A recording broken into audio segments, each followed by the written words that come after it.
All right, guys, welcome to our Friday GPP strategy show. This is being pre-recorded earlier in the week. As you are watching this, I am in Las Vegas right now, but I wanted to get settled into the rhythm here with our DFS content schedule. This was my favorite show to do last year, bringing in all the sharpest GPP players and DFS minds and kind of going more macro, not talking about hashtag play the best plays, but really how we can become better tournament players. And so none other than Mike Leone to join me to kick things off. My Tilt Space brother here. Mike, how we doing? I'm doing well. Do you know where I am if you're listening to this show? Where would Mike be on a Friday? I just assume in Buffalo. I'm in Buffalo. Okay. Yeah, it's not as exciting as Las Vegas. It was a letdown. Yeah, I was telling you, Mike, I'm going to be trying to get up to Buffalo for a game this year. I was honing in. I've been emailing with some of my Buffalo buddies. Might try to make it up for the Monday Night Football game against the Patriots in December. That would be awesome. I really hope you can make it. Yeah, so I'll keep you posted on that. But yes, week one, I think, is always an interesting week for GPPs. I know normally I am out in Vegas doing my FFPC weekend. I'll be honest, I've half-assed week one in previous years. You know, you throw it out and you say, hey, no one knows what we're doing. We're all tossed in a lineup, and then we'll get into the rhythm of the season. But Mike, do you think in general there are kind of trends or things that we can exploit in week one in ways that we might not have that opportunity later in the season? Yeah, I mean, there's just an opportunity for guys week one to be completely mispriced that we don't know about. Like, there's obviously some situations we know about, but I'm looking at, like, I think people play Kyle Pitts, for example, at 4,400 on DraftKings. But just use micro example. Like, there's a chance that he's 2K underpriced. And I don't mean like week 10, he's 6,400. I mean, like, we're going to say week one, he should have been 6,400. You know, there's plays like that out there that if you're willing to play it before you see it, you can really take advantage of. As we get further on into the season, there's kind of less of those, like, play it before you see it plays. You know, there's kind of, you almost end up getting a little bit more rigid in terms of what you're doing to get unique, to get leverage on the field, because you have less, I don't want to say less imagination, but there's just less there to work with in terms of uncertainty. The more uncertainty, the better for a GPP player in theory. And we have the most uncertainty at the beginning of the year when stats, you know, we don't have stats on guys, players haven't stabilized. I think, you know, Bender had kind of a tweet on this where he said, you know, weeks 1 through 4 are some of the most profitable weeks in DFS for GPP players. So I'm pretty excited. There's just a lot of things we don't know, and it's a lot easier to, you know, like, I think Cleveland's going to throw a lot more this year. Yeah. I can play that week one. If I wait to see them throw a lot more, they're going to be chalky the next few weeks. I can play it week one. So I'm excited for it. Yeah, and I think the tricky thing is also just knowing what the field is going to do, because even though we have a lot of lead up, we've known these salaries for a long time. I don't think everyone's just necessarily completely settled on what they want to do. Like, a good example here, I'm looking at the points per dollar plays here within the Run the Sims optimizer, and what I'm going to use here as a hand build screener just for all the information I like to look at. Tyler Kroft, this is a fairly new thing. The team trading Chris Herndon, Tyler Kroft being the only tight end on the roster of any relevance. Sorry, Ryan Griffin fans. And, you know, here at 2,500, as our friend Adam would say, the stone minimum, he is going to be a guy I think that's going to be attractive to a lot of people in cash games. And then on top of that, with all of the value elsewhere, especially at wide receiver, you could also see the field paying up for George Kittle and Travis Kelce. You mentioned Kyle Pitts. He's definitely popping as both a points per dollar and a guy who could have an incredibly nice ceiling. How do you think about this as far as, do you agree that this is maybe one of the hardest weeks to figure out what the field is going to do? It is a little bit. And also, I mean, just whenever we don't have bye weeks, you know, we've got as large of a main slate as, you know, we basically can have with 13 games in the main slate. We only got one Monday night game this year. That always makes it a little bit trickier. I do think what that frees you up to do, though, is it makes it a little bit easier to mix in some of, like, quote unquote best plays. You can feel a little bit easier about doing that without the field exposure getting out of control, because the field's going to be spread out kind of over a lot of different guys. You can kind of mix that with some of the things I was saying, where like it's also easy to see where guys are mispriced and like really take a leap of faith with those guys. So I feel like it's like a really nice mixture of being able to play. This guy's a really high ceiling. On a different week, his ownership might be even higher than it is this week. But because there's so many options out there for the field, it's muted just enough where I feel comfortable playing it and I can get different elsewhere. Just to pull back a little bit more from a contest selection and, you know, your volume and bankroll perspective, is this a week that you're maybe wanting to go a little heavier than you would on a normal week and push those edges? Are you trying to be more cautious? What is going to be your general approach? I know for our tilt space, we were just setting our budget, figuring out what we wanted to play. And I know me naturally, when we were looking, I was like, oh, maybe we ease into the season a little bit. Or do you think that's wrong and we should be pushing these edges? I kind of think we should be pushing the edges. You know, Yeah. we're only going to get week 1 once. You know, weeks 5 through 15 are all going to be somewhat similar. We're only get week 1 once. I think that natural inclination is to play a little bit less because there's more uncertainty. And when we're uncertainty, we do want to pull back, but we should realize that uncertainty is our friend when it comes. If you're a GPP player, you want that uncertainty. And I lean towards pushing it a little bit more. I generally end up playing like a similar amount each slate just because I don't know. It's just kind of how my brain operates. But if I were to err on one side or the other, I'd play a little bit more this slate and I might play a little bit less on another slate during the year where I'm just like, I don't see where the edges are. You know, I can't figure out this slate. I'm not sure how plus EV I am. Whereas I'm pretty confident the tournament lineups I'm going to make week 1 are plus EV. Obviously, there's a lot of variance involved.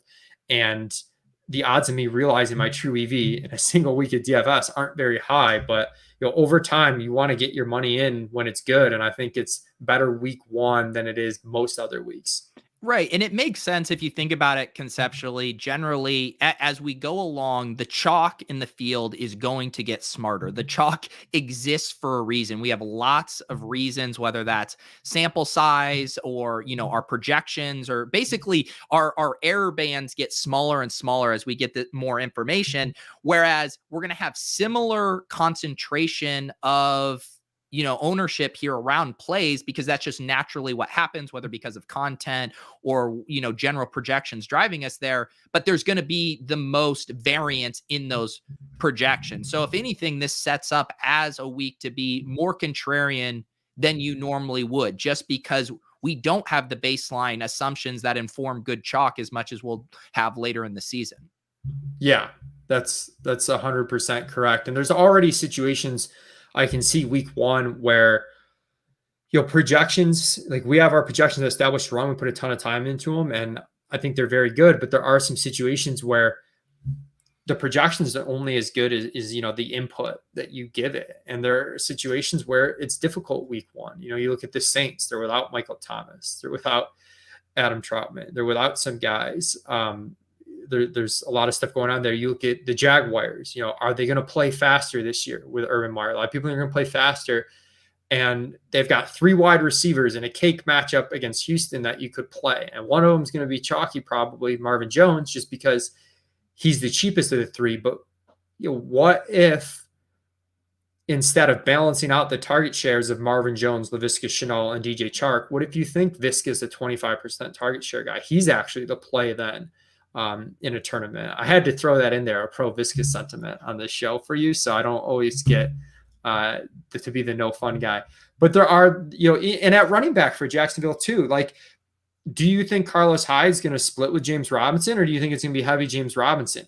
There are so many situations like that week 1, and it has a massive impact. You know, if we project 80% James Robinson at running back, he's one of the best values. If we project 60-40, he's not on your sheet. Like that's a huge, and the magnitude of the impact that distinction makes is really meaningful. And we get a lot of spots like that where we're just not totally sure week 1. And it makes sense to talk through those different spots.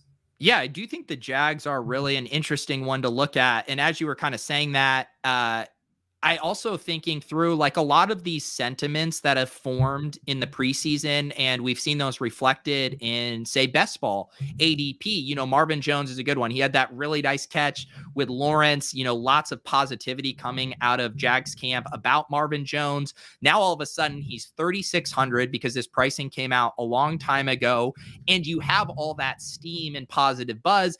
And on the flip side, a lot of people down on DJ Chark. For some reason, they can't get out of their heads the Urban Meyer quote about him playing soft. He's had the injury, and it is interesting thinking how some of those sentiments will carry over into week one ownership and how we can take advantage of those. Like you said, I think Laviska is probably the sweet spot here. If everyone's paying Marvin Jones at 3,600, he's up here at 5,000. But I mean, Chark could be a great option here as well at 5,800 as the most expensive of the guy, the one everyone is completely down on. And then that goes back to something you and I talked about on the Establish the Edge podcast earlier this week, where we're just getting overconfident in specific things. And then how can we benefit the most? So you're actually getting leverage on DJ Chark. Not only are you maybe getting the better play, but if the field is all rostering Marvin Jones or Laviska Shenault, you could really benefit in a big way. Yeah. And I mean, we're recording this on Monday. I don't think anyone's going to play Chark, to your point. And it's a pretty big ceiling at 5,800 if that breaks right. And you can look up too. I saw, on your screen there, the Philly guys, Devonta Smith, Jalen Reagor. How much does Philly rotate their receivers? How do these guys play? Because they're in a game in Atlanta in a dome, where like someone's probably going to pop there, depending on how spread out you think it is there. So there are a few different spots like that. So, and yeah, the Eagles are another good one. They have had, and I would say in this case, Reagor is kind of the DJ Chark, and he's the one that's had, more of a rough preseason. He has had a couple of the highlight catches that people got excited about, but there's been enough reports. And based on just where Devonta Smith was being drafted all offseason, I mean, he's being drafted higher than where CeeDee Lamb was being drafted last year, which just points to me that there's generally a positive sentiment here. The crowd wants to bet against Jalen Reagor. They want to bet on Devonta Smith. Now you're getting a nice price tag. I assume people are going to like this matchup versus Atlanta. This seems like another nice spot to go down to Reagor. Not only are you going to save money, but we know he has a boom bust profile. He's going to have probably a decent share of air yards. And if he gets loose at low ownership, you're getting a lot of nice leverage if Devonta Smith becomes a popular play here. Yeah, these receiver groupings where we expect the team to have success, but we're not sure how to divvy them up. Definitely one of the spots. I'm seeing the Bengals guys here. I wonder, I think like there, Jamar Chase is the guy who's had everyone's talking about his drops and how he took a year off from football. I think everyone's going to play T Higgins at 4,700. Jamar Chase, it's the same play almost at 4,800 with a little bit more uncertainty there. So there's a lot of those types of spots. And then even just general roster construction week one, I'm curious what people do at quarterback, because last year we were really on a kick. Correctly so. We adjusted early in the year. You got to pay up at quarterback for the ceiling, just kind of the way it worked out. Those guys were separating. And week one, we've got Josh Allen on the slate. We've got Kyler Murray. We've got Patrick Mahomes. But we've also got some really cheap quarterbacks. Like Mac Jones is like 4,400. Not saying to play him, but we've got some. Zach Wilson and Sam Darnold are 5K going up against each other's, defenses that, likely aren't that good in an okay total game. You've got Burrow under 6K, Hurts in the low 6K. So I feel like there's a lot more variability. At least early in the week, it feels like there's more variability at what you could do at quarterback than I think there was a lot of weeks last year. Yeah, and one theme I'm noticing as I continue to kind of tab through the positions, look at the best points per dollar plays, is we are seeing lots of rookies and lots of players who have either changed teams or kind of emerged out of nowhere. We were looking at the wide receivers, Marquez Callaway also popping, a guy who's been a huge riser over the past month as far as how people feel about his role. But going back to the rookies, I feel like there's two kind of conflicting narratives here. One, in that we've seen a lot of these rookies, even last year really pop, whereas it used to be these guys took a long time to develop. On the other hand, even when these rookies pop, like guys like Claypool and Higgins, it took 5-6 weeks for them to really kind of find their stride. So when you see like all of these values based on a points per dollar thing, when we're looking at Jamar Chase, Devonta Smith, Rondell Moore, Elijah Moore here, do you see opportunity, or do you see a lot more maybe downside, knowing that, hey, this is their first NFL game and they might not be ready to get 10 plus targets and ball out? Yeah, I do. It's a tough situation. I do, like, in the back of my mind, wonder if we are kind of overly applying the success that like T. Higgins and Chase Claypool had. Like, I know it certainly had a big impact on how I drafted my season long teams this year. The success of those guys individually, where, if one of those guys didn't pop as much, would I have been as aggressive on some of the rookies that I am? And to your point, it took time, but they are also in spots where, like, Chase, how early he was drafted and the type of offense they're going to run, it feels like he's got to be used right away. Devonta Smith has, very little competition for targets in Philly. So Rondell Moore is one that I worry about a little bit more, where I could see him being worked in a little bit more slowly because they do have bodies there to play, but at the same time, feels like he's going to step into his own unique role that the other bodies might not fill, even though technically there are names on that depth chart, and AJ Green, Christian Kirk, that you would think he would be playing behind. So I guess it's a little bit of both, which is maybe a cop out to your question, and this is where we sometimes just do the opposite of the market, okay, they're overconfident in Devonta Smith, I'm going to fade him. They're underconfident in Rondell Moore, I'm going to play him. I don't know which of these rookie wide receivers is going to take time, but you just give me, if Jamar Chase is going to have lower field exposure than Devonta Smith at the same price, like give me Jamar Chase easily. But so we'll kind of see where, once we actually get some projected ownership, how it plays out. Yeah, and I think that's a good point too. And we say this about everything, but you got to handle it on a case by case basis. Like you said, Devonta Smith, and he was drafted to be their alpha wide receiver. Like, that's where the draft capital indicates, they're doubling down a year after drafting Rager. Like, you could easily see him waltzing into 8 or 9 targets. I think when I do look at guys who could potentially be traps, and you mentioned Rondell Moore, who we both love, a lot of us love him, but him and like Terrace Marshall, these are guys who are still going to be ancillary pieces on this offense. Do we think they could grow into really big roles? Of course. But we're still talking, Terrace Marshall looked incredible in the preseason, but he's at best, 4th, after Christian McCaffrey, DJ Moore, and Robbie Anderson here on the target. So he might be someone that people get out in front of their skis on. On the flip side, I've been really intrigued by Jalen Waddle because Will Fuller's not playing. And I think that gives him a pretty clear runway to a decent market share. And there's lots of, sentiment to that. Devontae Parker might just not be what he's been. So if Jalen Waddle, even as a rookie though, is walking into a pretty big target share right here out of the gate, that's intriguing to me, even if he wasn't necessarily quite the prospect of some of these other guys. So I don't know. I think that's what's really interesting to me, is trying to guess what the market's going to think. Because like you said, ultimately, I don't have really strong convictions on any of these. It's more, I want to be on the ones that the field doesn't have a conviction on either. And then the other way to take this is, I mentioned the variability in playing quarterbacks at different price points. Wide receiver, people are going to be playing cheap wide receivers this week. I think quite a bit, with having expensive running backs that you can pay up for. So we're kind of going through, which of these cheap wide receivers do we play? Stephon Diggs, Tyreek Hill, Devontae Adams, Calvin Ridley. We might not have a better week to play these guys in a tournament if you're willing to do so, if you can make it work. And it's not like they're in bad spots by any means. If any, they're actually like all in pretty good spots. The Bills have a tough matchup against Pittsburgh, but they're going to throw the ball the entire game in that matchup. And then big total in the KC Cleveland game.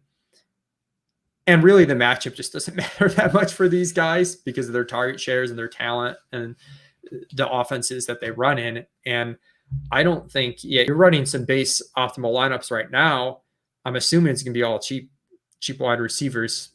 Yep. That's exactly what it is. Yeah. I've been looking at this. You see the RTS projections for the optimal spitting out a lot of Christian McCaffrey, a lot of Alvin Kamara, Joe Mixon. The surprising things is the optimizer using the kind of the cheap wide receivers to get up to a Patrick Mahomes here as well. But I think that the theme is definitely standing out, and that is people going cheap at wide receiver with all of these values. So when you look at like a set of optimal lineups like this, we talk about flipping the build, right? I mean, it's going down to your Raheem Mostert or whoever, your Damian Harris at running back, and getting up to those Diggs in Hill and Adams, because this to me is pointing to an obvious flip the build spot.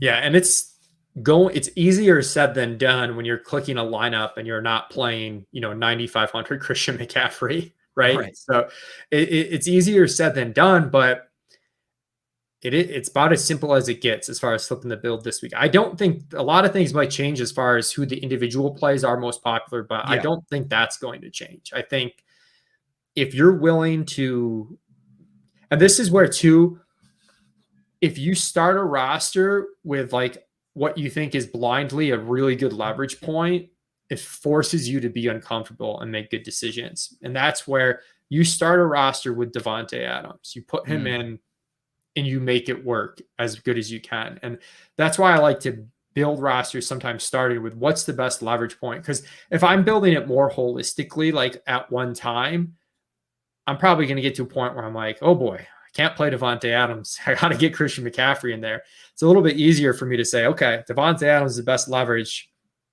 I have to make this work. Let's see what happens and see where I end up.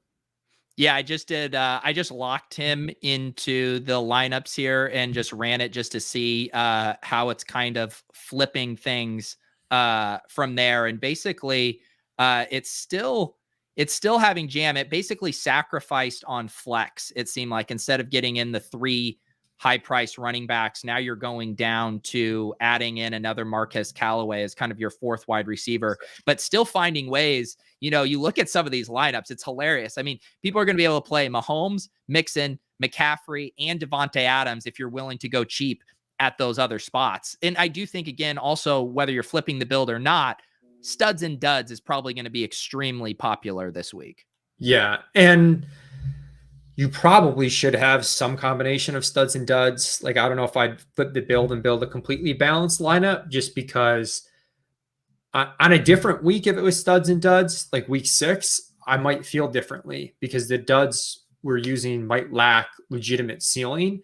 The duds we're using this week, you have legitimate ceilings. Marquez Callaway is going in single-digit rounds in fantasy now. Pittman is a popular breakout guy. Marvin Jones, say what you will about him as a season-long play, but as a week 1 play, like this is someone that should be 5K, that's what he was all year last. There's no reason for him to be where he is. So it is, I'm still probably going to build studs and duds in my flip the build. I'm just probably going to change who those studs are. And then maybe I'll have a little more balance. Like you see this first optimal lineup, you've got a mid-tier Mike Davis, a mid-tier Joe Mixon. I'll mix in some mid-tier guys, but it's not going to be like 6K guys across the board. That's probably a losing strategy this week. Yeah, and you're completely right about these. When we run this optimizer week 10, you're going to be seeing the Chad Beebes and Braxton Berrioses of the world as your mid-price guys. So enjoy the Pittman and Visca and Marvin Jones being the cheap guys now while we have it, because that's going to evaporate as the season rolls on.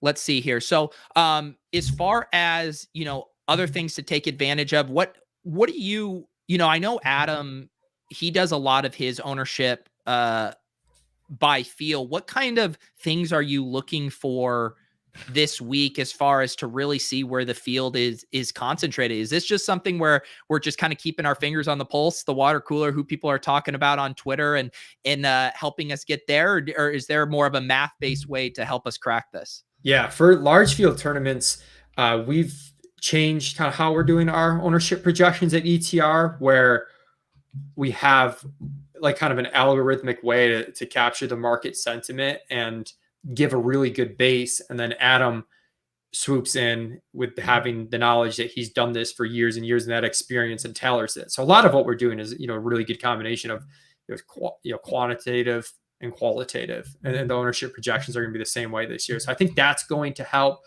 But that's more for large field tournaments. When you get into the small field tournaments, you really do need to have your finger on the pulse. I think one of the best ways to know what you're going to face in these tournaments is to really have a good sense of what's the cash game lineup. What's the lineup that everyone is going to be mad Monday? All the mouth breathers are going to be mad and say that everyone shared and this same duped lineup when really it was just the obvious cash lineup. What's that? Because a lot of people are going to play that in small field tournaments or some iteration of that with just 1 to 2 differences. For sure. And, one other dynamic that I kind of want to hear you flesh out, and we use the Davante Adams example. Does Davante Adams, say he is the guy you're trying to flip the build, he's not going to be owned at the same clip as maybe some of these running backs. He plays in the 4:25 p.m. game.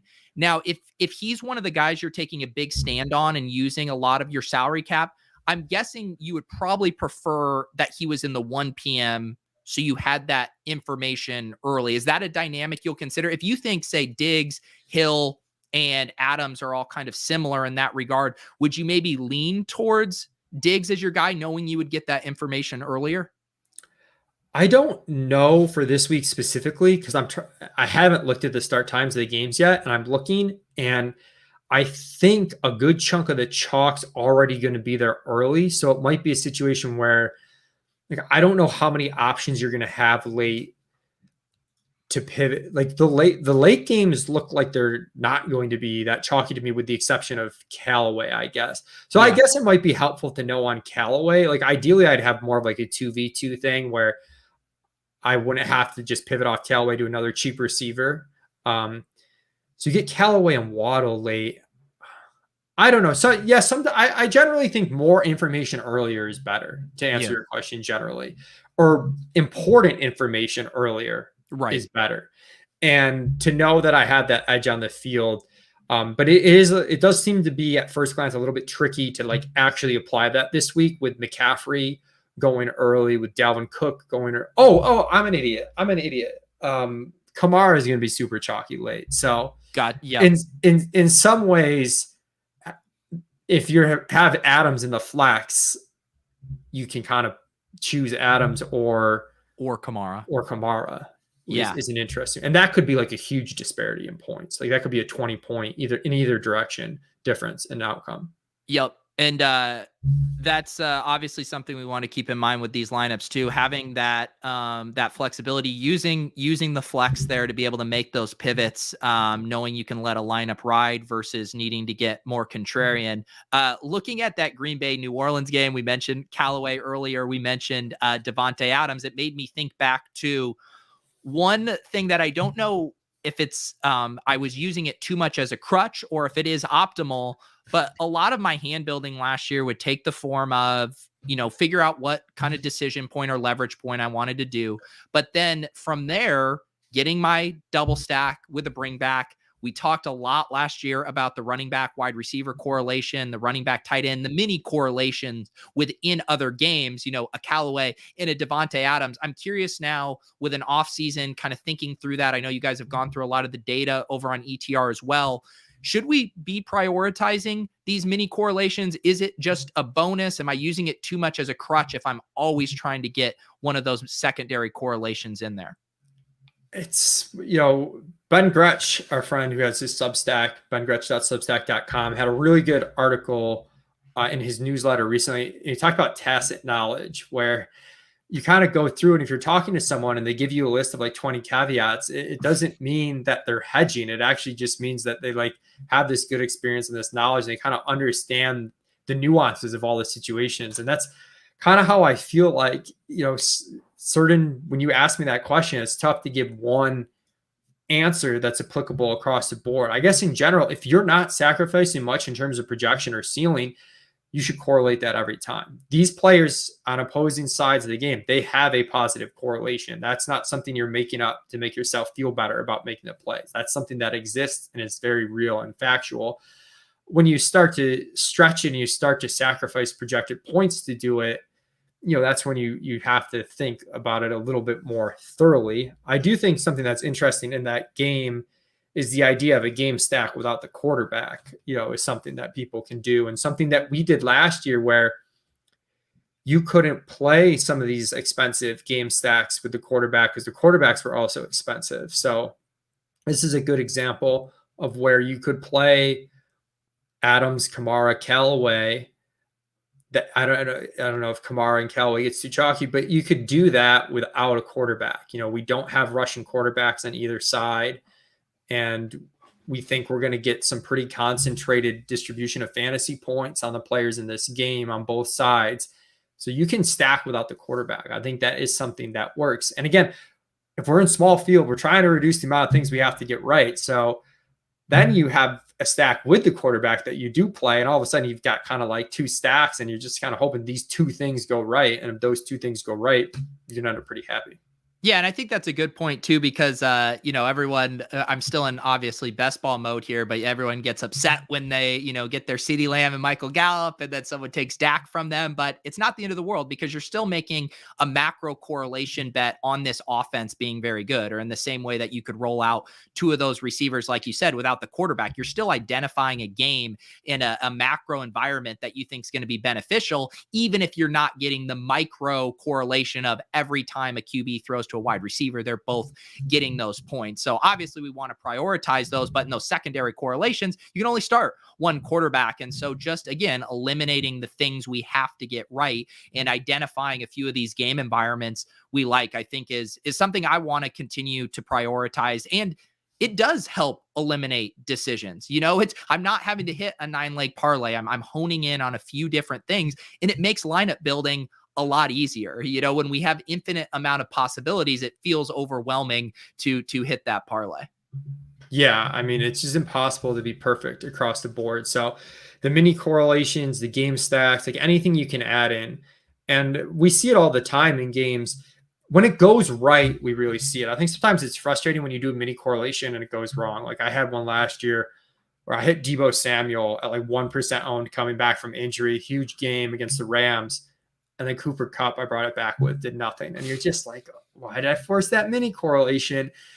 And, a lot of this stuff's like 55-45 in your favor. So it's not going to be obvious that works out every time. But when you hit the ceiling outcome, which is the most impactful, what do you win when you win?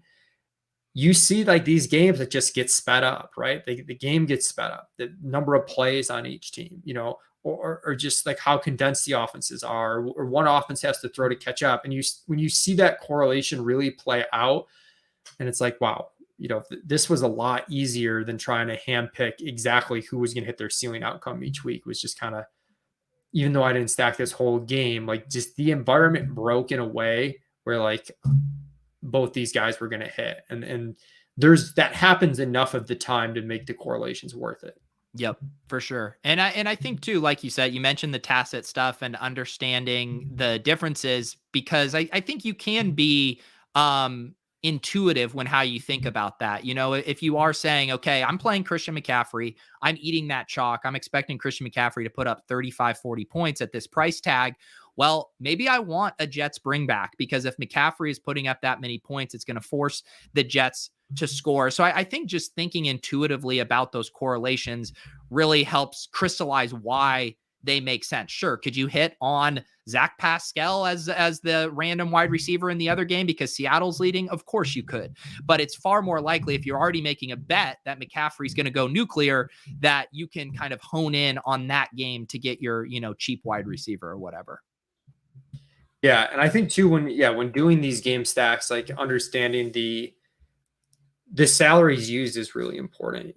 When there were times last year, it was hard to stack Russ with Metcalf and Lockett because it's just too much for what they needed to do. Is the amount of points to salary just wasn't there. But then you've got a Kamara Callaway situation. It's like, oh, well, the salary's there. So I'm more likely to expand the quantity of people in my stack as the pricing is more favorable, which kind of just reduces the threshold of like ceiling I need each player to hit. And because there's only so many, even if the game goes the way you want it to, there's only so many fantasy points there, which is why then the salary matters for them to really pay off that price tag.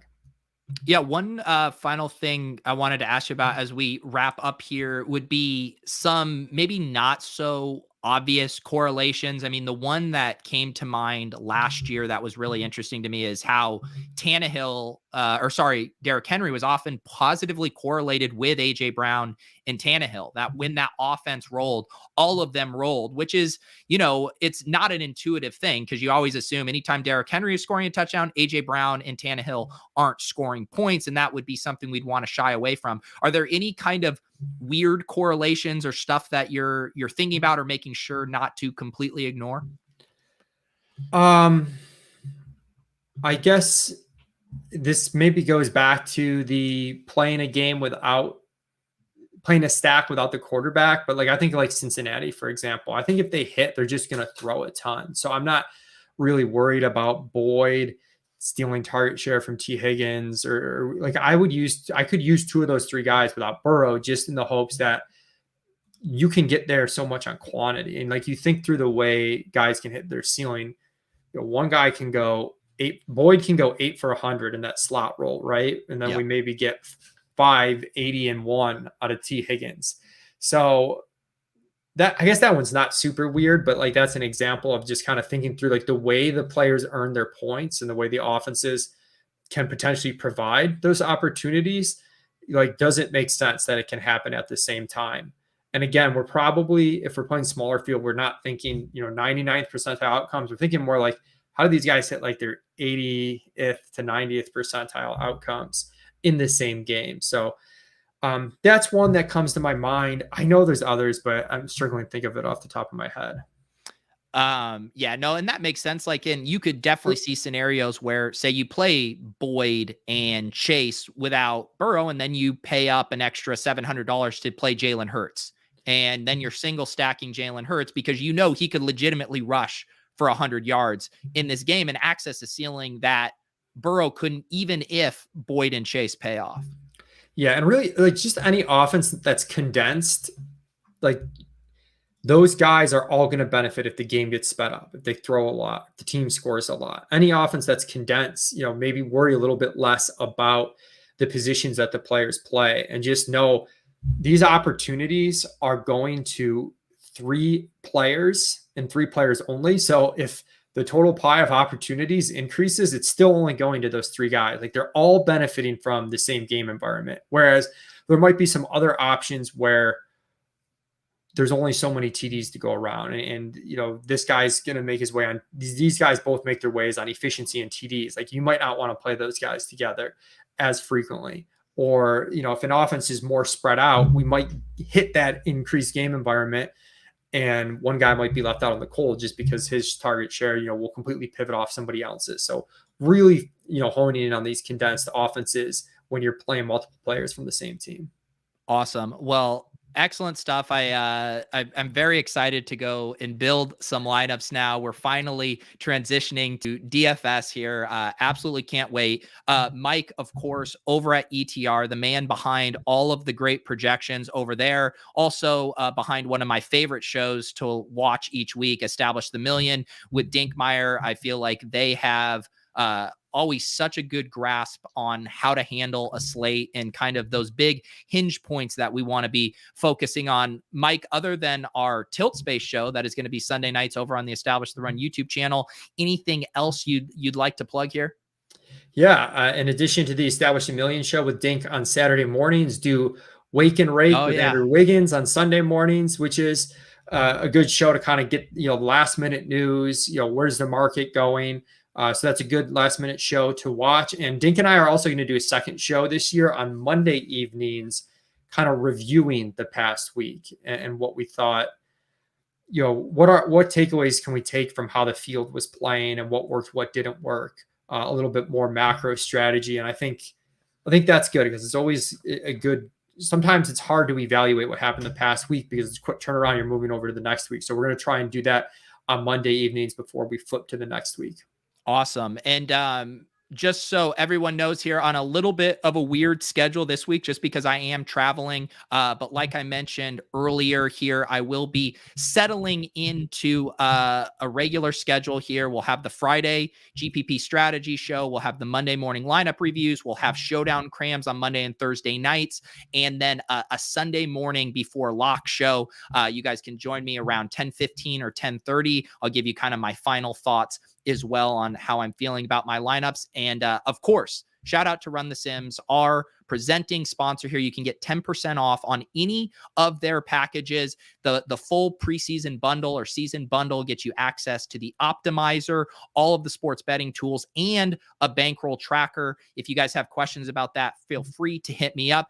And also, it gets you access to the private Discord channel within the Deposit Kingdom Discord. There's two ways to get in there. You can become a YouTube member in the Hand Builders and Opto Bros level, or if you're a Run the Sims subscriber, I'll give you free access as well. So that's it for me for the plugs. I will be back on Sunday morning to do a final review of how we're feeling. Thank you to Michael Leone for joining me today. Be sure to check us out on Tilt Space on Sunday evening. We're back, baby. We are back. We will talk to you guys soon.